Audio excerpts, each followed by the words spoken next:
Good morning, children. Let us to learn Iranian folk tale today, that is The Shepherd's Treasure from Supplementary Reader. In a village in Iran, there once lived a shepherd. He was very poor. He did not have even a small cottage of his own. He had never been to school or learned to read and write, for there were very few schools in those days. Okay, in the village of Iran, a shepherd lived who was very poor. Even he not had his own a small cottage, and he never went to school, and even he was unable to read and write because in those days the schools were very few. Though poor and uneducated, this shepherd was very wise. He understood people's sorrows and troubles and helped them face their problems with courage and common sense. Many people came to him for advice. Soon he became famous for his wisdom and friendly nature. The king of that country heard about him and thought of meeting him. But though the shepherd was poor and uneducated, he was very wise. He understood people's problems, their sorrows, and he helped those common people to face their problems with courage and common sense. So every day many people used to visit him to solve their problems. Within short period he became so famous because of his wisdom, because of his knowledge as well as friendly nature. So finally the king too heard about this poor shepherd. So once king thought to meet this shepherd. Discussed as a shepherd and riding on a mule, one day the king came to the cave where the wise shepherd lived. As soon as the shepherd saw the traveler coming towards the cave, he rose to welcome him. He took the tired traveler inside the cave, gave him water to drink and a share of his own meager meal. The king rested for the night in the cave and was greatly impressed by the shepherd's hospitality and wise conversation.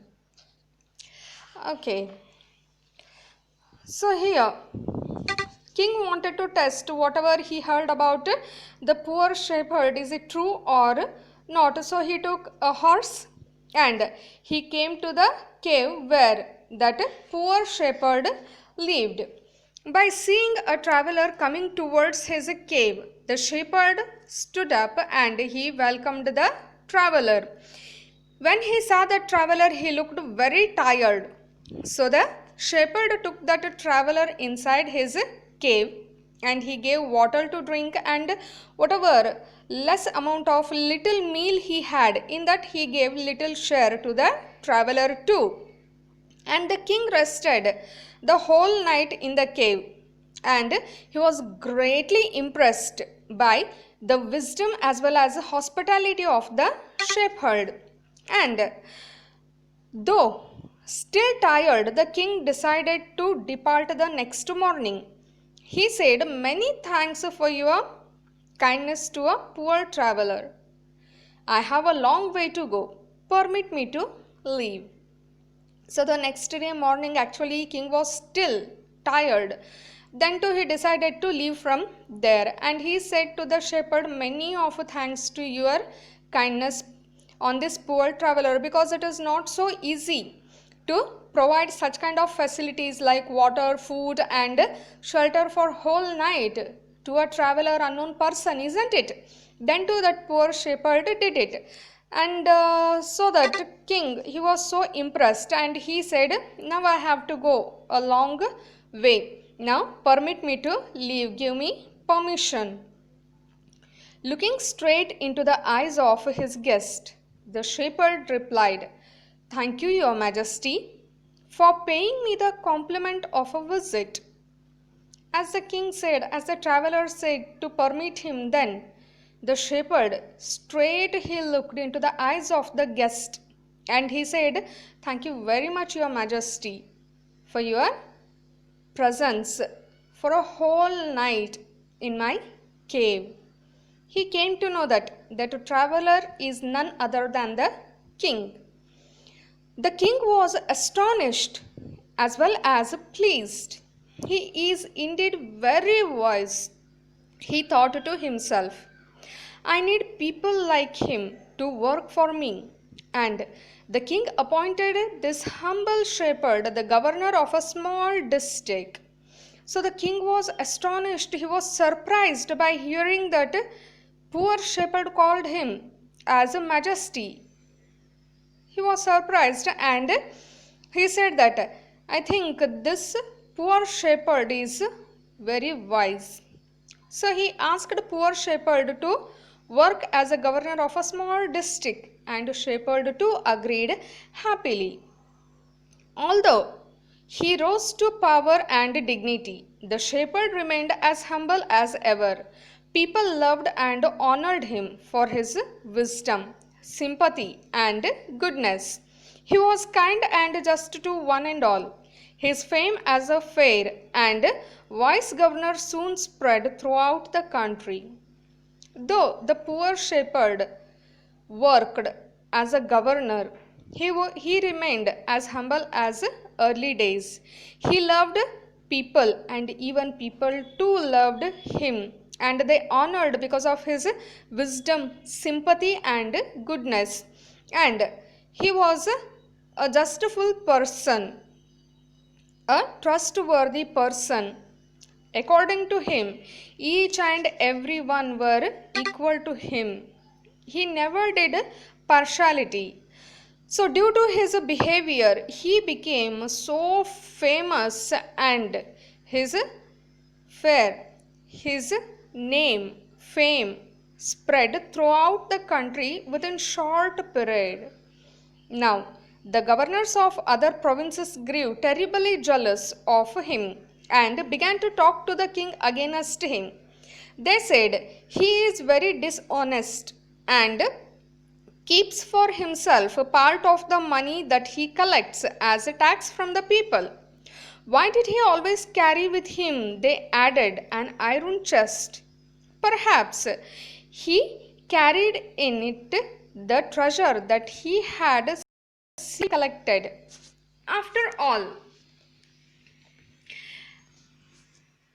they said mockingly, he was an ordinary shepherd and could behave no better. So here, as name and fame of this poor shepherd, new governor started to spread throughout the country within short period. Rest of the governors, they got jealous about him, and many of the times they spoke against him to the king. And even some of them said that the shepherd, new governor, is dishonest, and always he carry an iron chest along with him, and we think he collects money in that iron chest that he collect from the people in the form of tax. And someone else said, whatever it may be, king, however he is shepherd, though you may make him to the king, his mentality will be like a shepherd, very cheap, and they laughed on him. At first, the king did not pay attention to these reports. But how long could he ignore these governors and their endless stories about the shepherd? One thing was certain, the king discovered.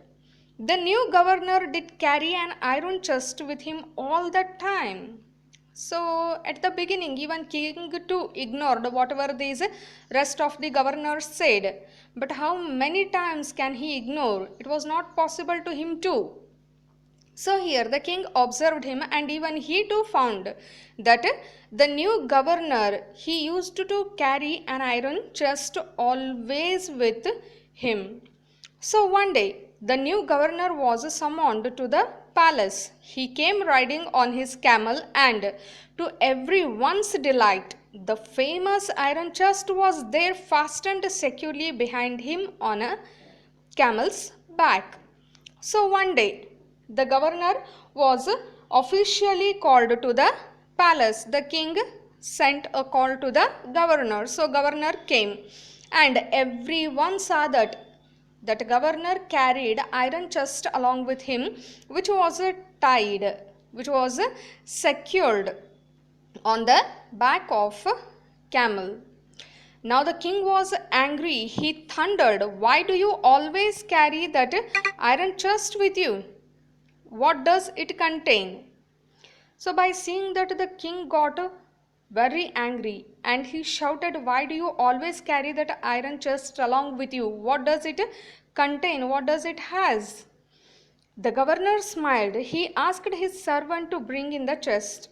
How eagerly the people standing around waited for the shepherd to be found out. But how great was their astonishment, and even the king himself, when the chest was opened, no gold or silver or jewels, but an old blanket with all that come out.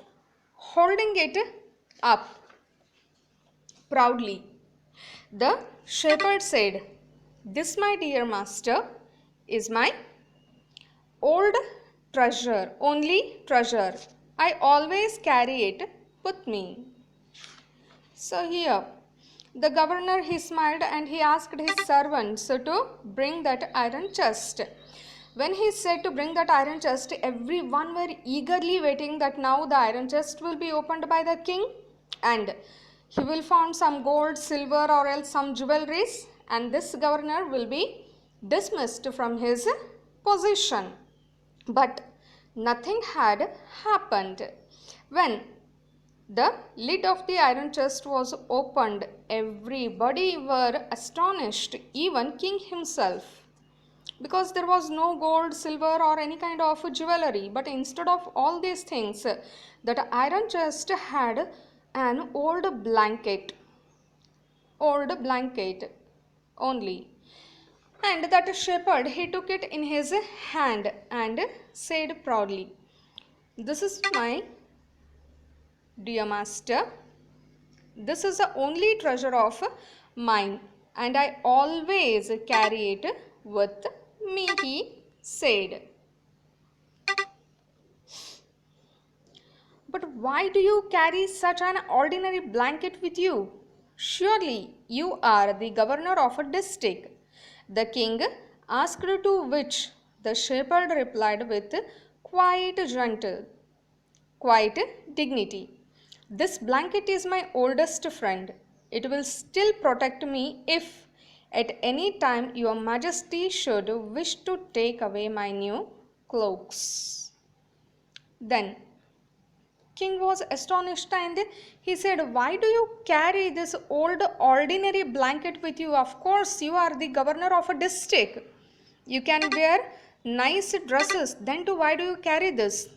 Then with a dignity, with a respect, the shepherd replied, "Actually, your majesty, this blanket is my oldest friend and it protects me if you in the sense king here, if you take away my new cloth, new dress in the sense position. If you take away my position, then I have to leave all these clothes that I am wearing now being a governor. After losing my position, once again I will be a common shepherd. Then I need my cloth back. I am not so rich to purchase new, so that I am protecting my old cloth," he said. How pleased the king was, and how embarrassed the jealous governors became to hear the wise man's reply. Now they knew that the shepherd was indeed the humblest and the wisest man in the land.